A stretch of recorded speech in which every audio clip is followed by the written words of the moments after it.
Antes de Jesus morrer e ressuscitar, ele deixou ao seu povo uma das promessas mais lindas e importantes de toda a Bíblia. Vamos ver o que ele disse.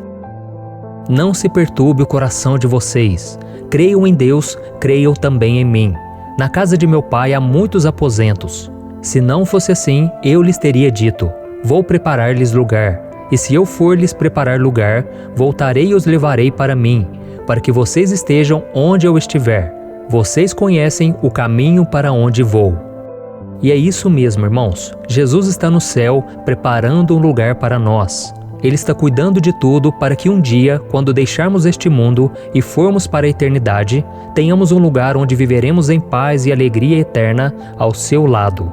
Mas não é somente isso. Neste exato momento, Jesus também está trabalhando em outras coisas incríveis para nós, que têm a ver com a eternidade, mas também estão ligadas ao fim dos tempos. Sim, nós estamos no final dos tempos e Jesus está prestes a voltar. E para que não corramos o risco de ficar para trás no dia em que a Igreja de Cristo subir aos céus, Jesus está tomando uma série de medidas para nos ajudar e garantir a nossa salvação. E antes de eu começar a te mostrar 5 coisas incríveis que o Senhor está fazendo no céu por você, eu quero pedir que você se inscreva aqui no meu canal e ative as notificações para você ser avisado sempre que eu colocar um vídeo novo. Eu não sei se você sabe, mas todos os dias, de manhã, de tarde e de noite, eu tenho colocado orações e mensagens de fé para te abençoar. Então venha caminhar comigo todos os dias, amém? Agora sim, vamos lá. A primeira coisa que Jesus está fazendo no céu: Ele está intercedendo por nós. Em sua carta aos Romanos, o apóstolo Paulo escreveu: quem fará alguma acusação contra os escolhidos de Deus? É Deus quem os justifica. Quem os condenará? Foi Cristo Jesus que morreu e mais, que ressuscitou e está à direita de Deus e também intercede por nós. A Bíblia nos mostra que, assim como todo ser humano, Jesus também foi tentado pelo diabo a pecar. Então, por mais que ele tenha resistido, Cristo sabe muito bem o que nós temos passado aqui na terra, e é por isso que ele está no céu intercedendo por nós. Graças ao seu sacrifício na cruz, Jesus é capaz de salvar todos aqueles que se aproximem de Deus. Então, a única coisa que você precisa fazer para entrar na lista de intercessão de Cristo é se entregar a Deus verdadeiramente, obedecer a sua palavra e lutar contra a tentação e o pecado. A Bíblia diz que Jesus é o nosso sumo sacerdote, o nosso advogado. Ele intercede por nós enquanto Satanás está nos acusando, apontando os nossos pecados e fragilidades diante de Deus, assim como fez com Jó. Mas as acusações do inimigo são ignoradas pelo Pai, porque a obra de Jesus na cruz pagou totalmente a dívida do nosso pecado. Portanto, Deus sempre vê nos seus filhos a perfeita justiça de Cristo. Quando Jesus morreu na cruz, a sua justiça, ou seja, a sua perfeita santidade, foi atribuída a nós, enquanto o nosso pecado foi atribuído a ele na sua morte. Essa é a grande troca que o apóstolo Paulo fala em 2 Coríntios capítulo 5. Veja o que ele disse: Deus tornou pecado por nós aquele que não tinha pecado, para que nele nos tornássemos justiça de Deus. Segundo, Jesus está guiando as suas ovelhas na verdade. Jesus é o nosso bom pastor e nós somos as suas ovelhas. E hoje ele está nos guiando através do Espírito da verdade. Veja o que está escrito: tenho ainda muito que lhes dizer, mas vocês não podem suportar agora. Mas quando o Espírito da verdade vier, ele os guiará a toda a verdade. Não falará de si mesmo, falará apenas o que ouvir, e lhes anunciará o que está por vir. Ele me glorificará, porque receberá do que é meu e o tornará conhecido a vocês. Mas afinal, o que seria esse Espírito da verdade? Infelizmente, algumas religiões usam essa fala de Jesus de maneira errada. Os espíritas, por exemplo, declaram que esse ser espiritual seria Allan Kardec, considerado o pai do espiritismo. Mas o Espírito da verdade é o próprio Espírito Santo de Deus, o Consolador que foi enviado ao mundo para nos guiar e nos revelar quem é Jesus. E Cristo foi muito claro ao dizer que o Espírito Santo não falará a nós outra verdade que não seja a dele. Então, meu querido irmão e minha irmã, preste muita atenção ao que o Espírito Santo fala ao seu coração, porque ele está trazendo a você a verdade de Cristo, que vai te conduzir no caminho certo e te dar a salvação. Amém? Em terceiro lugar, Jesus está nos ajudando a vencer o inimigo. Por mais que enfrentemos tentações neste mundo, nós não estamos sozinhos. Jesus está lá no céu nos ajudando a vencer Satanás e o pecado. O apóstolo Paulo disse que nós não seremos tentados além do que podemos suportar, porque Deus é fiel, e que quando formos tentados pelo inimigo, o Senhor nos providenciará um escape para que possamos suportar. Então, ainda que sintamos vontade de praticar o pecado, o Senhor tem misericórdia de nós e sempre trabalha em nosso favor. Basta que entreguemos as nossas fraquezas a Ele em oração e que não confiemos em nossa própria força. Se fizermos isso, o poder do Senhor virá sobre nós e nos capacitará a vencer o pecado. Vamos ver o que o Senhor nos promete. Feliz é o homem que persevera na provação, porque depois de aprovado, receberá a coroa da vida que Deus prometeu aos que o amam. Quando alguém for tentado, jamais deverá dizer: estou sendo tentado por Deus, pois Deus não pode ser tentado pelo mal e a ninguém tenta. Cada um, porém, é tentado pela própria cobiça, sendo por esta arrastado e seduzido.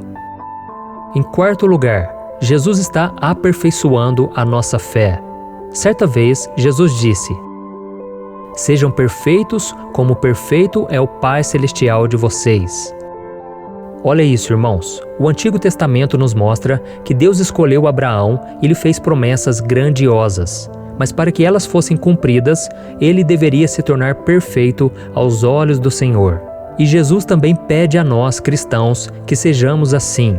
Mas ser perfeito não significa viver uma vida sem pecado, mas sim que nós devemos ser íntegros em nosso comportamento e obedientes à palavra de Deus. Jesus está disposto a nos abençoar, mas assim como Abraão, precisamos nos preparar para receber as bênçãos, senão não saberemos administrá-las. E por mais que pareça impossível mudar algumas áreas da nossa vida, nós conseguimos, ao colocar a nossa fé em Jesus e buscar por Ele. Vamos ver o que a Bíblia diz. Livremo-nos de tudo que nos atrapalha e do pecado que nos envolve, e corramos com perseverança a corrida que nos é proposta, tendo os olhos fitos em Jesus, autor e consumador da nossa fé. Ele, pela alegria que lhe fora proposta, suportou a cruz, desprezando a vergonha, e assentou-se à direita do trono de Deus. Jesus é o autor e consumador da nossa fé, ou seja, é por meio de Cristo que a nossa fé começa e é por meio dele que a nossa fé é aperfeiçoada. No entanto, é preciso que nós perseveremos na caminhada cristã, pois nem sempre iremos acertar e fazer o que agrada a Deus. O próprio Abraão, mesmo sendo considerado o pai da fé, falhou em alguns momentos, mas ele não desistiu e o Senhor o aperfeiçoou. Por isso, meu querido irmão e minha irmã, vamos perseverar e confiar no amor de Jesus por nós, pois é esse amor que nos transforma e nos dá a segurança de que nós temos o perdão e a vida eterna com Ele. Amém?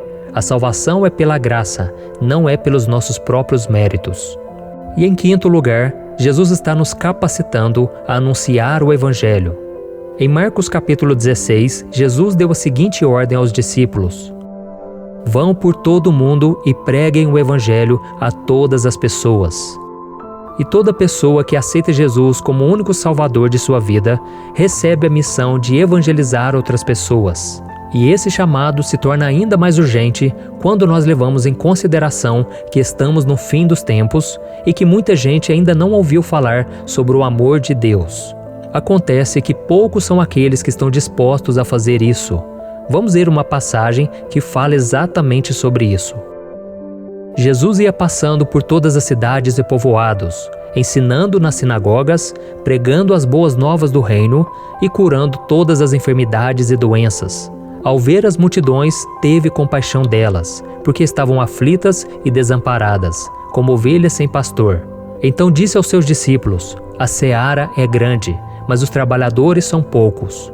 Peçam, pois, ao Senhor da seara que envie trabalhadores para a sua seara.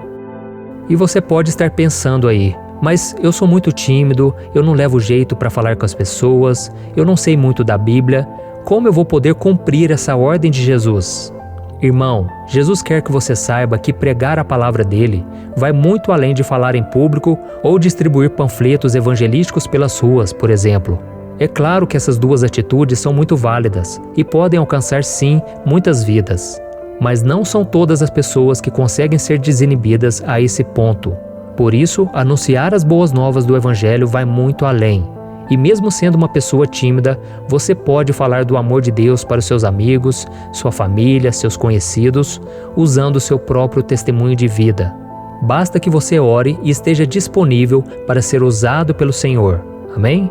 Então, como vimos, Jesus está no céu preparando um lugar para nós, mas Ele também está trabalhando em nosso favor, para que a gente seja vitorioso aqui na terra, até chegar o dia em que nos encontraremos com Ele e viveremos juntos por toda a eternidade.